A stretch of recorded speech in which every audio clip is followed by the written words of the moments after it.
नमस्कार दोस्तों, आप सभी का हमारे YouTube चैनल राउंड ट्रिक 2.0 में स्वागत है। आज हम आपके लिए लेकर के आए हैं प्रतिशत के क्वेश्चन और जो ट्रिक मैं आपको बताने वाला हूं उसका नाम है one liner trick. One liner trick का मतलब है कि वन लाइन में ही आपका आंसर आ जाएगा। तो चलिए स्टार्ट करते हैं। पहला क्वेश्चन है, यदि x की ऊंचाई y की ऊंचाई से 20% कम हो तो y की ऊंचाई x की ऊंचाई से कितने प्रतिशत अधिक है। ठीक है, ये इस तरीके के सवाल आपको आज कंप्लीट करा दूंगा।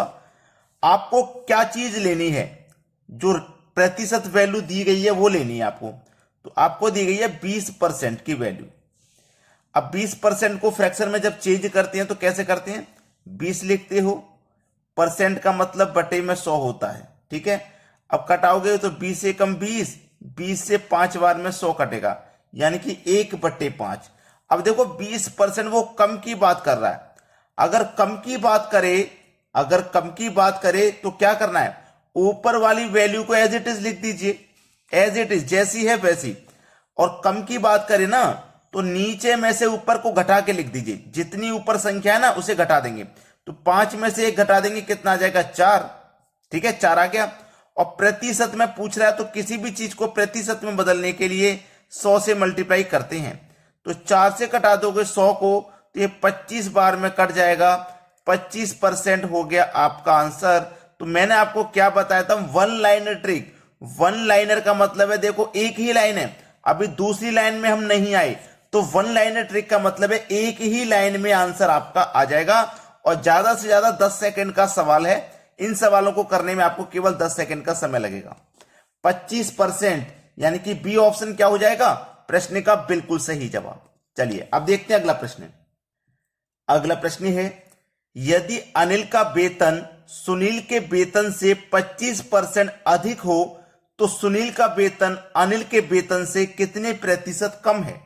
ठीक है, आपको मैंने क्या बताया, 25% की जो फ्रैक्शन वैल्यू वो ले लीजिए, यानी कि प्रतिशत वैल्यू को आप लेंगे ना, इसको फ्रैक्शन में चेंज करिए। कैसे चेंज करेंगे, 25 लिखेंगे, परसेंट का मतलब बटे में 100, कटाइए 25 एकम 25, 25 चौके 100, 1/4 हो गया। तो मैंने आपको बताया ऊपर वाली संख्या एज इट इज लिख देनी है। अब 25% अधिक की बात कर रहा है ना, तो कम की बात करेगा तो घटाते हैं, और वृद्धि कहे या अधिक कहे तो जोड़ते हैं। तो क्या करेंगे, 4 में 1 जोड़ेंगे तो कितना हो जाएगा, 5। ठीक है, और प्रतिशत के लिए क्या करते हैं आप जानते हैं, 100 से मल्टीप्लाई। 5 से कटा दो 100 को, 20 बार में कटेगा, 1 का मतलब 20 से करेंगे तो 20% ही रहेगा। ये आपके सवाल का सही जवाब पहला ऑप्शन। मात्र 10 सेकंड लगेंगे इस तरीके के प्रश्न को करने में। वन लाइनर ट्रिक है इस मेथड का नाम। चलिए अब देखते हैं अगला प्रश्न। अगला प्रश्न है, चीनी के भाव में 40% वृद्धि होने पर किसी परिवार को चीनी की वार्षिक खपत में कितने प्रतिशत कमी करनी होगी जिससे परिवार का खर्च ना बढ़े। तो जो प्रतिशत वैल्यू है वही लेनी है आपको। 40% की है तो 40 ले लीजिए, 40 लिखेंगे, परसेंट का मतलब बटे में 100। ठीक है, अब देखो इसको मैं कटाऊंगा, 20 से 2 बार में कटेगा, 20 पंजे 100।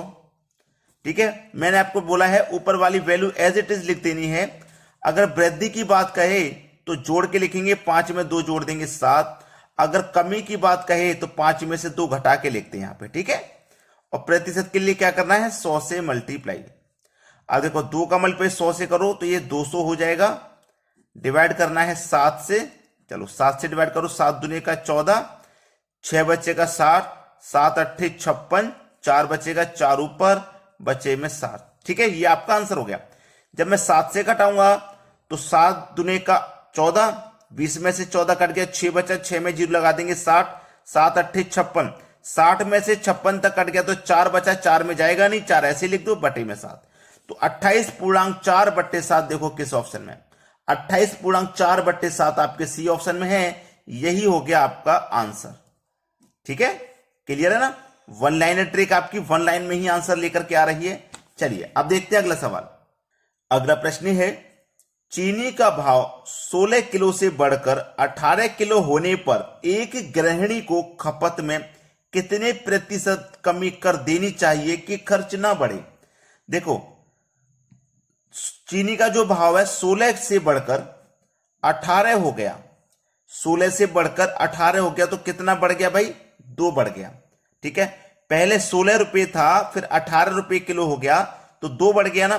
कितने से बड़ा है ये? 2 16 से बड़ा है भाई। 16 ही तो था, 16 ही से तो बढ़ के 2 18 हुआ है, तो 16 पर बड़ा है 2, तो 16 लिखेंगे। अब देखो, अगर मैं से कटा के छोटा कर लूं, 2 1 कम 2, 2 अट्ठे 16, 1/8 हो गया। अब ऊपर वाली वैल्यू को एज इट इज लिख देना है, मैंने बताया है आपको। अब देखो, बढ़कर वृद्धि की बात कर रहा है, वृद्धि की बढ़कर, तो 8 में बढ़ा देंगे 1, तो 9 हो जाएगा, तो 1/9। और प्रतिशत के लिए क्या करना है? 100 से मल्टीप्लाई। 9 से कटाएंगे, 9 1 कम 9, 1 बचेगा 10, 9 1 कम 9, 1 बचेगा, 1 ऊपर बट्टे में 9, 11.1/9 प्रतिशत, यानी कि पहला ही ऑप्शन सही जवाब है। तरीका वही है, बस उसने सवाल को थोड़ा सा चेंज कर दिया है। चलिए अब देखते हैं अगला सवाल।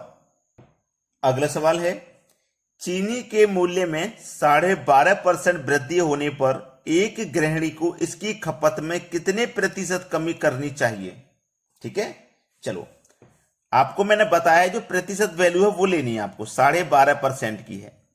तो इसको मैं फ्रैक्शन में चेंज करूंगा, 2 का 12 से मल्टीप्लाई करो 24, 24 में जोड़ो 25, 25 बटे में ये 2 रहेगा, और प्रतिशत का मतलब बटे में 100 होता है, तो इसका मतलब 25 के बटे में 100 यहां रहेगा। तो ऊपर 25, 100 का मल्टीप्लाई 2 से करोगे तो 200, 25 से कटाएंगे, 25 से कम 25, 25 अट्ठे 200, 1/8 हो गया। तो ऊपर वाली संख्या तो ऐसी ही लिखनी है आपको। अब देखो, वृद्धि की बात कर रहा है तो जोड़ के लिखेंगे, 8 में 1 जोड़ दो 9, और प्रतिशत के लिए आप जानते हैं 100 से मल्टीप्लाई। अब 9 से कटाओगे तो वही 1199, 1 बचेगा बट्टे में 9। ये आपका आंसर आ गया, पहला ऑप्शन सही है ना। चलिए अब देखेंगे अगला सवाल।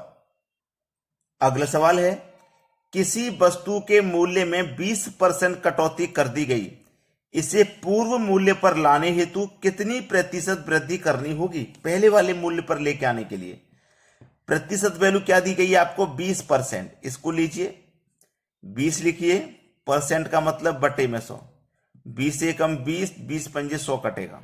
ठीक है, ऊपर वाली संख्या को ऐसे ही लिखना है। कटौती की बात कर रहा है, यानी कि कमी की बात कर रहा है, तो 5 में से घटा के लिखेंगे 4, और प्रतिशत के लिए 100 से मल्टीप्लाई। अब 4 से कटा दो 100 को, तो ये 25 बार में कट जाएगा, तो 25% ही आपका सही जवाब है। तो कितने प्रतिशत वृद्धि करनी होगी? 25% की वृद्धि करनी होगी, पहला ऑप्शन सही जवाब। चलिए अब देखते हैं अगला सवाल। अगला प्रश्न है, किसी वस्तु पर दलाली की दर 4% से बढ़कर 5% होने पर भी एक दलाल की आय अपरिवर्तित रही, उसके व्यापार में कितने प्रतिशत कमी आई? देखो, 4% से बढ़कर 5% होगी, तो 4 से 5 होगी तो कितनी बढ़ गई? 1। कितने से बढ़ी है? 1, 4 से बढ़ी है। ठीक है, 4 से बढ़कर 5% होने कर एक भी एक दलाल की आय अपरिवर्तित, दलाल की जो आय थी वो चेंज नहीं हुई है, वो जितनी थी उतनी ही रही। ठीक है, ये कह रहा है वो। तो ऊपर वाली संख्या को देखो एज इट इज रखना है। वो क्या बात कर रहा है? बढ़कर, वृद्धि की बात कर रहा है ना, तो 4 में 1 जोड़ के लिखेंगे, 5 बढ़ा करके लिखेंगे, और प्रतिशत के लिए 100 से मल्टीप्लाई। तो 5 से ये 100 20 बार में कट जाएगा, 20 का मल्टीप्लाई 1 से, तो 20% ही सही जवाब है। तो व्यापार में कितने परसेंट कमी आई? कितने परसेंट की कमी आई भाई? 20% की कमी आई, पहला ऑप्शन सही जवाब है। अब आपने अगर वीडियो को अभी तक लाइक नहीं किया ना, वीडियो देख रहे हो लेकिन लाइक नहीं किया, तो लाइक कर दीजिए, और आपके जितने भी दोस्त तैयारी कर रहे हैं उनके पास तक वीडियो को जरूर शेयर कर दें, और कमेंट करके हमें बताएं कि आपको हमारे वीडियोस कैसे लगते हैं। ठीक है दोस्तों, धन्यवाद।